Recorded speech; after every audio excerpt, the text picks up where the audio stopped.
আজকে আমরা এমন একটা সময় বাংলাদেশে বাস করছি যেটা সত্যি আমাদের জন্য খুব দুঃখজনক। মেয়েরা অনেকেই স্লোগান দিয়েছে আমাকে বিদায় দেওয়ার জন্য।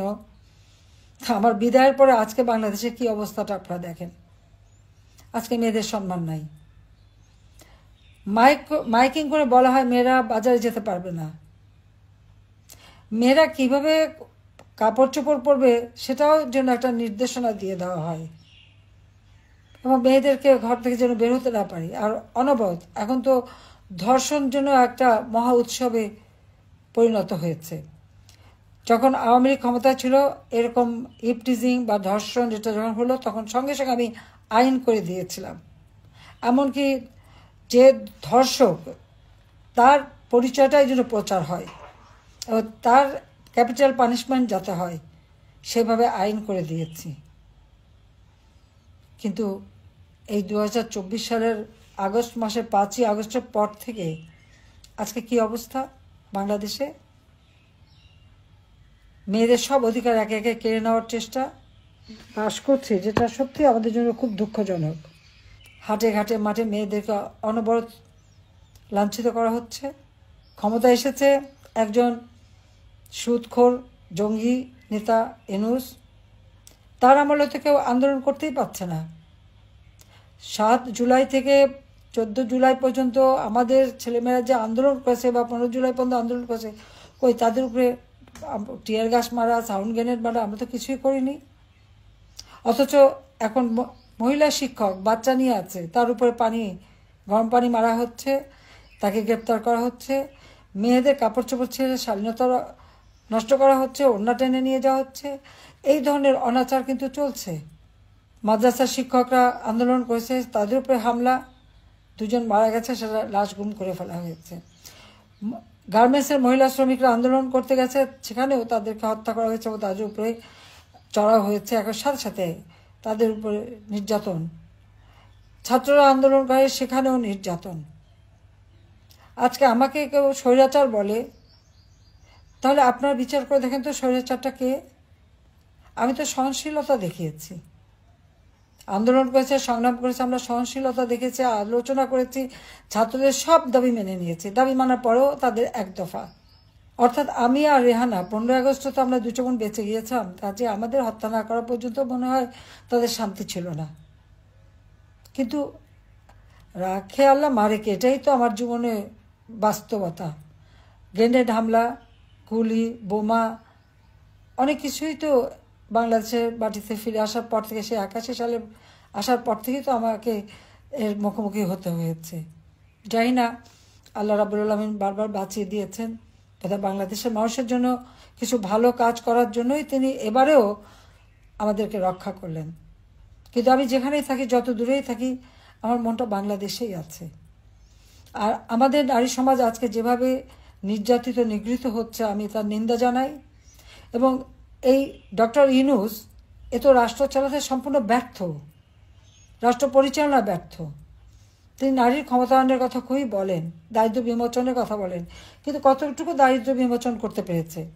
আজকে বাংলাদেশে যে দারিদ্র্য বিমোচন হয়েছে, সেই 41 ভাগ থেকে 18 ভাগে নামিয়ে আনা, সেটা কে এনেছে? আওয়ামী লীগ সরকার ক্ষমতা আসার পর এই দারিদ্র্য বিমোচন হয়েছে। হত দরিদ্রের সংখ্যা ছিল 25.1 ভাগ, আমরা তা 5.6 ভাগে নামিয়ে নিয়েছিলাম। এবং আমার লক্ষ্য ছিল যে বাংলাদেশের একটি মানুষও ভূমিহীন গৃহহীন থাকবে না।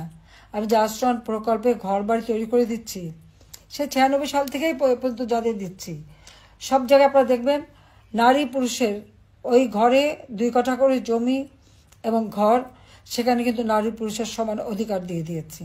এবং যদি কোনো সময় বৈবাহিক জীবনে কোনো সমস্যা দেখা দেয়, তাহলে ওই বাড়ির মালিক কিন্তু ওই নারীরাই হবে, আমি সেটাও নিশ্চিত করে দিয়েছি।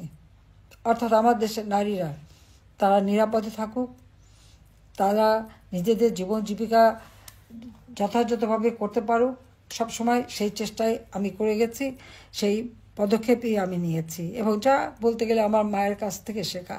একটা সমাজের 2টি অঙ্গ, নারী পুরুষ, সমানভাবে যদি এগিয়ে না যায়, তাহলে সে দেশ কখনো উন্নত হতে পারে না। আমরা আমরা দুপায়ে চলি, আমার এক পা যদি খোঁড়া থাকে তা তো আমাকে খুঁড়িয়ে খুঁড়িয়ে চলতে হবে। আর সমাজেও সেই অবস্থাটা। কাজে সেদিকে লক্ষ্য রেখেই শিক্ষা দীক্ষা কর্মক্ষেত্রে সব জায়গায় যেন আমাদের নারীদের সমানভাবে তারা এগিয়ে যেতে পারে, তাদের সেই স্বাধীনতা যেন থাকে, সে ব্যবস্থাটাই আমরা করেছি। কমিউনিটি ক্লিনিকে সেখানে কিন্তু সবথেকে বেশি মেয়েরা চাকরি পায়। এখন দেখলাম তাদের বেতন ভাতা সব বন্ধ করে দিয়েছে। কেন বন্ধ করবে? যেখান থেকে সাধারণ, বিশেষ করে মেয়েরাই তো বেশি লাভবান, তাদের তো আর কারো মুখাপেক্ষি হয়ে থাকতে নাই, হেঁটে যেয়ে তারা চিকিৎসা নিতে পারে। সেই সুযোগটাও এরা এই ইউনিট সরকার এসে বন্ধ করে দিতে চাচ্ছে। যে কাজটাই করি সেটাই ধ্বংস করতে হবে, দেশটাকেই ধ্বংসের দিকে নিয়ে যাচ্ছে। কাজে আমি আমার বন্ধুদের বলবো এই নারী দিবসের সকলের কণ্ঠ সোচ্চার করতে, যে আপনারা সোচ্চার হন এবং রুখে দাঁড়ান। এই অন্যায় অবিচারের হাত থেকে দেশকে মুক্ত করতে হবে, জাতিকে মুক্ত করতে হবে। যে লোকটা শুধু ক্ষুদ্র ঋণ দিয়ে মোটা অঙ্কের সুদ খেতে জানে, মেয়েরা কাজ করবে আর সেই টাকাটা সে সুদ হিসেবে কেড়ে নেবে, আর সেই সুদের টাকা দিয়ে তার বিলাসিতা, দেশে বিদেশে সম্পদ, পৃথিবীতে এমন কোনো দেশ নাই যেখানে তার সম্পদ না আছে। আর শুধু দেশে তার সম্পদ অগাধ সম্পদ, আর দরিদ্রই থেকে যায়। আর এদের কাজটা কি?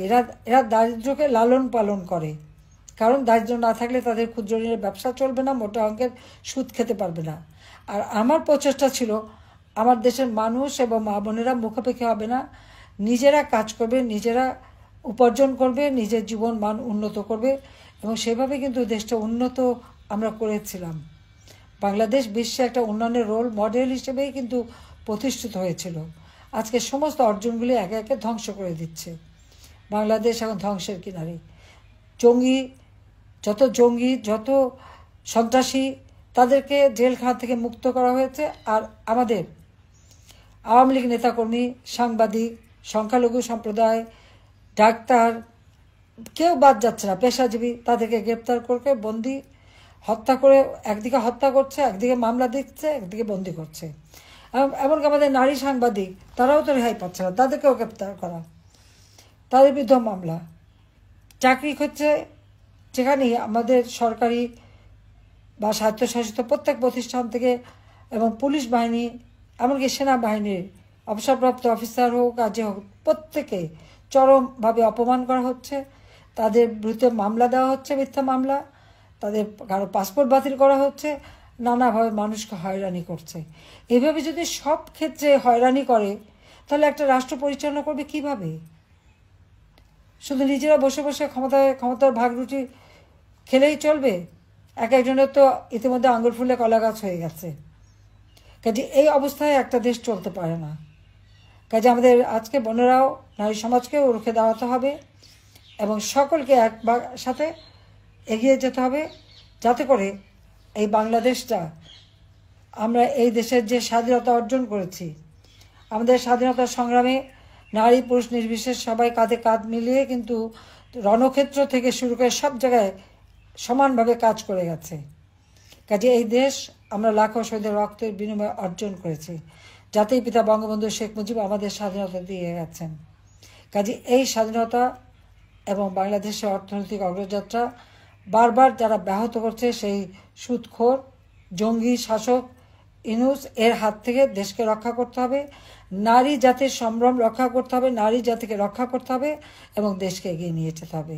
সবাই ভালো থাকেন, সুস্থ থাকেন এবং রমজান মোবারকবাদ জানাচ্ছি, আগাম ঈদের শুভেচ্ছা জানাচ্ছি। সবাইকে আমার আন্তরিক ধন্যবাদ। জয় বাংলা, জয় বঙ্গবন্ধু, বাংলাদেশ চিরজীবী হোক।